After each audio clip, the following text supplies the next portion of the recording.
I'm Rodney Sauer, the musical director of the Mont Alto Motion Picture Orchestra. We are often asked if we're playing the original score for a particular silent film. That actually is a really complicated question. Although almost every screening of a silent film had musical accompaniment, the record of what that music was is very sparse. Every theater was responsible for its own music, so the music that accompanied a film varied widely. And in most theaters, after the run of a film, the music was filed back into the theater's music library, leaving no record of what was used for the performance. Beau Geste is an unusual case because information about 3 different musical scores survives. First, the New York premiere score, assembled by Hugo Riesenfeld for the Criterion Theater, was published by Robbins Engel. A copy is held by the Library of Congress. Secondly, a cue sheet score was prepared by James Bradford and sent widely to American theaters ahead of the film to help music directors prepare their scores. This cue sheet survives in several archives. Thirdly, a list of music chosen by musical director D.C. Ronald for the Bournemouth Electric Theatre in England was published in a program by the theatre. A copy of the Bournemouth program for Beau Geste was sent to me by Daniela Cox. These 3 scores are almost completely different.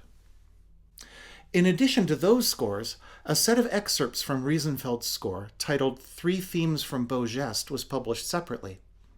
This set included the Brothers' theme, the Boots March, and the Marching Song of the Foreign Legion. 2 standalone pieces by James Bradford, who was a composer as well as a cue sheet compiler, were published by Sam Fox. These were Chanson Algérienne and a different Marching Song of the Foreign Legion. While Riesenfeld's marching song is an authentic French military march called Le Boudin, Bradford's marching song was an original composition. Beau Geste was also the first silent film score that I ever compiled for the Mont Alto Motion Picture Orchestra back in 1994. At that time, I was only aware of the 3 themes from Beau Geste and the Bradford compositions, so I used those and relied on my own judgment in selecting the rest of the pieces from the collections of photoplay music at the American Music Research Center in Boulder.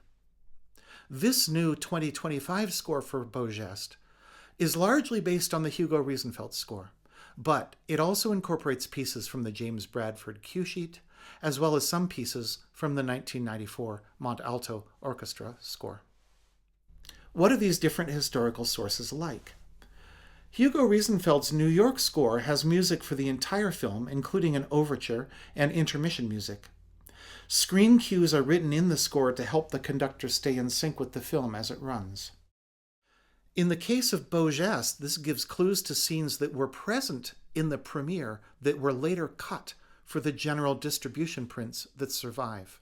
For instance, musical cues 28 through 32 contain music for a scene in a bedroom after the jewel theft that does not exist in the surviving prints of the film.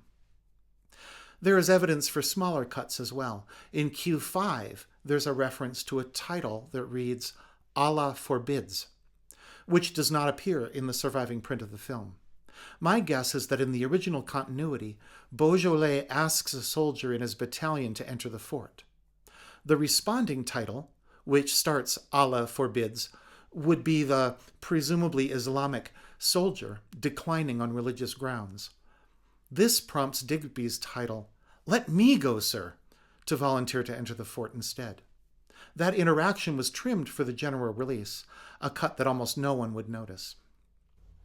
As with other Paramount epic silent films, from Old Ironsides through Wings, some new themes were composed for the film, but the majority of the music is standard photoplay and classical music borrowed from the theater's music library. Audiences in 1927 had not been exposed much to classical music on the radio or in concerts, so musicians like Riesenfeld saw including major classical works in film scores as a way to expose the American public to high-quality music. This dynamic has flipped in 2025, when many people are familiar with popular classical works, and their inclusion in a film score can be distracting. while much of the repertoire of photoplay music, probably the most commonly performed music on Earth during the 1920s, is unfamiliar in 2025. For instance, in two of the battle sequences in Beau Geste, Riesenfeld used large excerpts of the last movement of Dvorak's New World Symphony.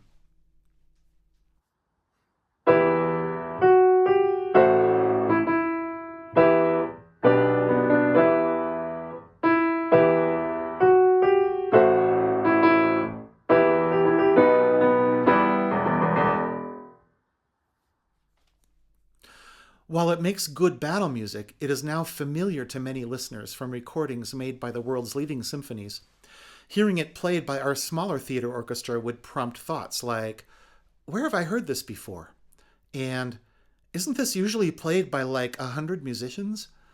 And even, why the New World Symphony when this movie is firmly set in the Old World? That kind of distraction can pull the viewer out of their experience of the film, so I chose to replace the New World Symphony excerpts with less familiar pieces. I did leave in two familiar classical works. Riesenfeld chose a march from Grieg's suite Sigurd Jorsalfar for the Viking funeral.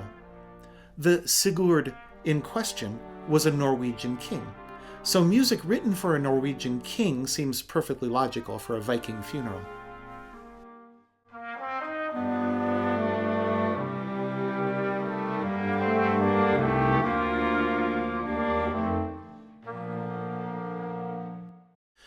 Riesenfeld also included an excerpt from Borodin's On the Steppes of Central Asia for a scene where the brothers are lost in the desert.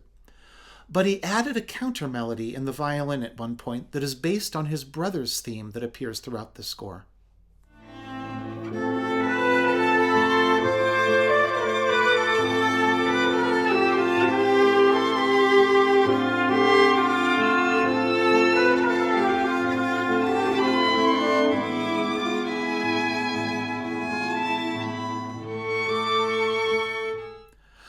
I thought that piece of writing was particularly clever and effective, so I kept the Borodin piece with its brother's allusion in the score. The Riesenfeld score includes music for all of the on-screen bugle calls, so I used those in our score, with one major exception. When Digby plays taps, it's pretty clear from the breaths he takes that he's playing the familiar melody that has been played in America since before the Civil War. But Riesenfeld knew that an English soldier, like Digby in the film, would have played a different tune called The Last Post as taps. But The Last Post is longer than the American taps, so Riesenfeld put in a shortened version to fit the scene. The James Bradford cue sheet, by contrast, gives the notes for the American version of taps. This presented a quandary for me. Which of these two contradictory historical precedents should I follow? After some thought, I decided to use the American taps. That's what would have played in most American theaters. And it has more emotional weight for an American audience and raises fewer questions. I want the piece to evoke an emotional response and not have the viewer stop and think, wait, is this taps? If Mont Alto ever plays this score in England, we'll use The Last Post instead for the same reason. The James Bradford cue sheet is much less specific than the Riesenfeld score. It is a list of recommended pieces with a description of when to start the piece and a recommendation for a piece to play. The musical staff provided is just a few bars. This is not enough music to perform the score. This line of music serves as a recommendation about what sort of piece you can use for that scene from your theater's own music library. Use the recommended piece if you have it. If not, pick something similar. Bradford's cue sheet does not include the brothers' bedroom scene that was cut after the New York premiere, so this cue sheet was prepared for the general American release of the film.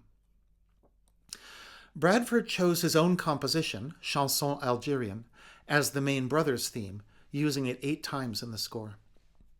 Hugo Riesenfeld was aware of the piece and used Chanson Algérienne in the New York premiere score, just not as a recurring theme. It's a really cool piece, so we put it in our score where Riesenfeld placed it. The Bournemouth Electric Theatre score includes the bedroom scene that's missing from the James Bradford cue sheet, which shows that they were using a print that matched the New York premiere, not the general American release.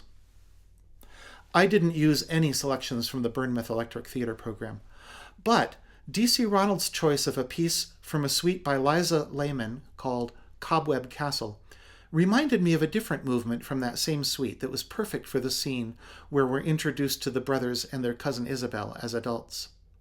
I chose that instead of the similar pieces recommended by Riesenfeld or Bradford. Mont Alto's new 2025 score also keeps a number of pieces from Mont Alto's 1994 score. These include Lily Strickland's To Mission San Francisco, Erno Rapet's Recitative Heroique, and a weird lullaby by Grieg. So, is Mont Alto playing the original score for this film? No. There were thousands of original scores for this film, and almost all of them are lost to history. Our score is informed by several of the scores that survive. While this is not a score that was heard in 1926, it is a score that could have been heard in 1926. A silent film is a movie that has no single definitive soundtrack. All scores are equally valid. Hugo Riesenfeld's New York premiere score, James Bradford's cue sheet score, D.C. Ronald's Bournemouth Electric Theatre score, my own 1994 Mont Alto Motion Picture Orchestra score, a pianist improvising a score off the cuff, the score we recorded this year. All of these approaches are equally valid. What matters to me more than the source of the music is whether the music supports the filmmaker's intentions. And I hope our new score does that.